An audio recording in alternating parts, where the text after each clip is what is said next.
Praise the lord. ఈరోజు వాక్య భాగము కీర్తనలు 118వ అధ్యాయము 8-9 వచనములు. మనుషులను నమ్ముకొనుట కంటే యెహోవాను ఆశ్రయించుట మేలు, రాజులను నమ్ముకొనుట కంటే యెహోవాను ఆశ్రయించుట మేలు. దేవుణ్ణి ఆశ్రయించిన వారికి ఆయన తోడుగా ఉంటాడు. దేవుణ్ణి ఆశ్రయించిన వారిని మరి దేవుడే పోషించేవాడై ఉంటాడు. వారిని దేవుడే కాపాడుకుంటాడు. వారిని దేవుడే బ్రతికిస్తాడు. వారి శోధనలో ఉన్నప్పుడు దేవుడే వారిని తప్పిస్తాడు. రాజులు మొదటి గ్రంథము 17వ అధ్యాయము 2-6 వచనములు. ఈ యొక్క వాక్య భాగంలో గమనించినట్లయితే ఒక కరువు సంభవించినది. దేశంలో కరువు సంభవించింది.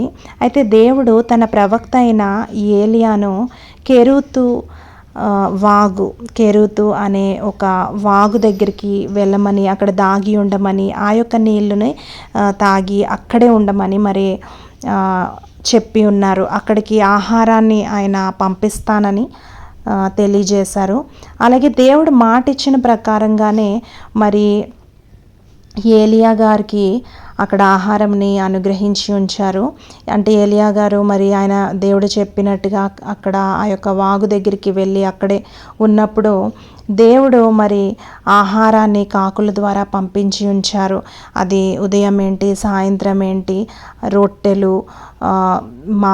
రొట్టెను మాంసమును కాకులు తీసుకొచ్చి ప్రవక్త గారికి ఇచ్చేవన్నమాట. సో ఆ విధంగా ఆయన పోషింపబడ్డారు. అందరికీ కరువు కాలమే, కానీ దేవుడు మరి తనని నమ్ముకొనిన తన యొక్క బిడ్డని, తన యొక్క ప్రవక్తనైనా పోషించి ఉంచారు. ఒక విచిత్రమైన విధానంలో మరి పోషించారు దేవుడు. మనుషుల ద్వారా సహాయము ఆ యొక్క సమయంలో ఆ యొక్క ప్రవక్తకి లేదు, కానీ ఆకాశ పక్షుల ద్వారా కూడా ఆయన సహాయము చేయగలడు అన్నది అక్కడ రుజువు చేసి చూపించారు. కాబట్టి దేవుణ్ణి ఆశ్రయించిన ఏ వ్యక్తికైనా కూడా దేవుడు సహాయకునిగా ఆయన నిలబడే దేవుడై ఉన్నాడు. దేవుణ్ణి ఆశ్రయించే వారిని ఆయన అనాథలుగా విడిచిపెట్టడు, వారికి తోడుగా ఉంటాడు. ఆయనని నమ్ముకొనిన వారికి ఆయన సహాయం చేస్తాడు.